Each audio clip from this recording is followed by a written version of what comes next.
Donc quelques mots pour se présenter rapidement. Donc nous on est une petite structure, une petite entité Cap Patrimoine ERCOP. Cap Patrimoine existe depuis une dizaine d'années. Pour ma part, pourquoi le côté franco-allemand? C'est parce que j'étais dans une autre vie aussi, on a tous un peu des autres vies.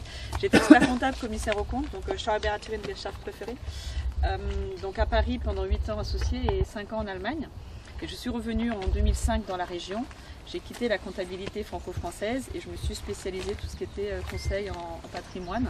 Et donc aujourd'hui, il y a 2 départements au sein de la même entité.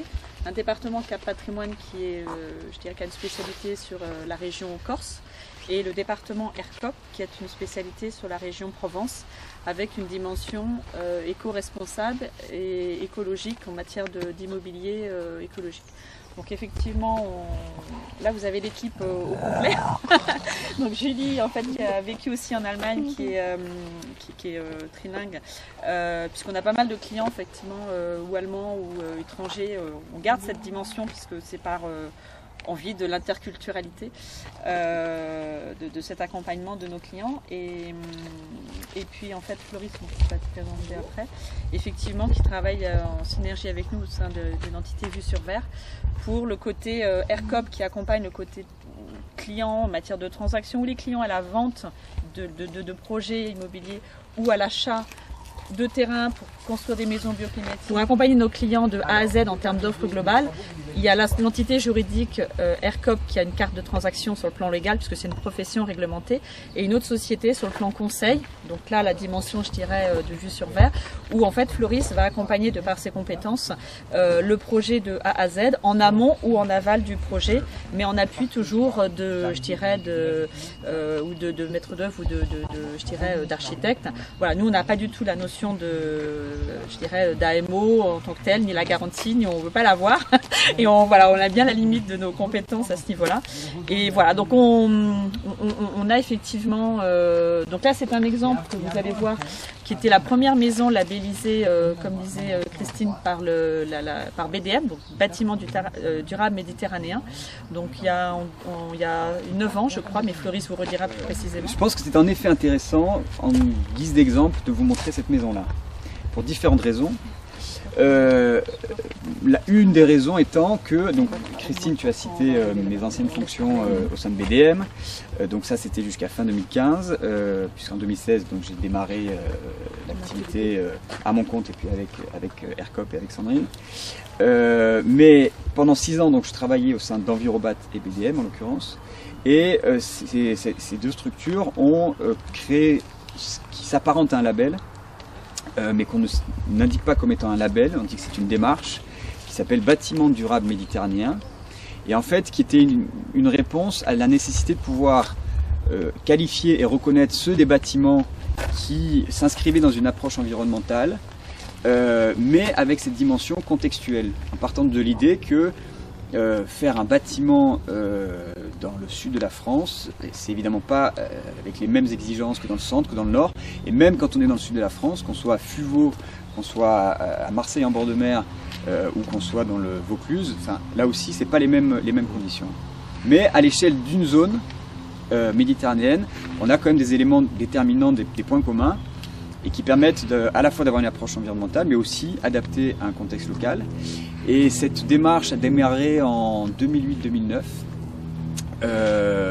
Il s'avère que cette maison est la toute première maison individuelle qui a été reconnue bâtiment durable méditerranéen.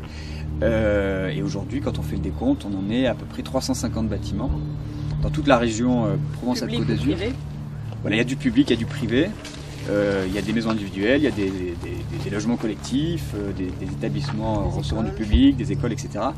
Mais du coup, elle est symbolique de ce point de vue-là, puisqu'elle est un peu fer de lance de ce qui s'est fait depuis 2008-2009 dans la région. Parce que là-bas, on est au nord, donc on limite l'emprise en termes de murs sur le nord, sur le vent, sur le froid, et on l'optimise sur le sud, mais pas en mettant les pièces à vivre complètement face au sud. Puisqu'on va le voir aussi là-bas, J'ai essayé de le faire aussi bien que toi. Non, mais moi je ne le fais pas, c'était Julie qui m'a expliqué quelque chose par rapport au bois. Donc voilà, non mais je t'écoute. Pardon.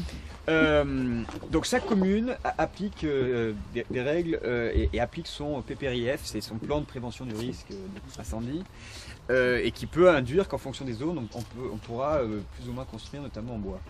Sachant que, là ça c'est un peu un des combats des gens qui font la construction bois, et qui défendent ça notamment auprès des pompiers. La question du risque incendie vis-à-vis des maisons bois se voit de différentes manières. Vous allez en effet avoir, si vous avez du bardage bois, ça fait des éléments qui peuvent accrocher le feu en cas d'incendie aux alentours. Intervenir sur un bâtiment avec une structure acier, parce que c'est des structures qui vont s'effondrer très rapidement.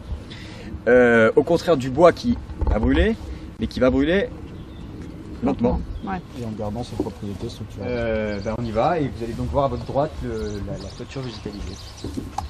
Vous avez reconstruit des tuyaux climatiques? Oui. Voilà, alors ça c'est, là où vous êtes, c'est quasiment, on pourrait dire, une pièce en plus. Elle est débâchée en hiver, bien sûr, là encore pour faire entrer le soleil au maximum. Et puis la bâche, ils bâchent comme une pergola en été, et ça leur fait vraiment une pièce supplémentaire qu'ils occupent énormément pendant toute la période. Ouais, bah c'est grand.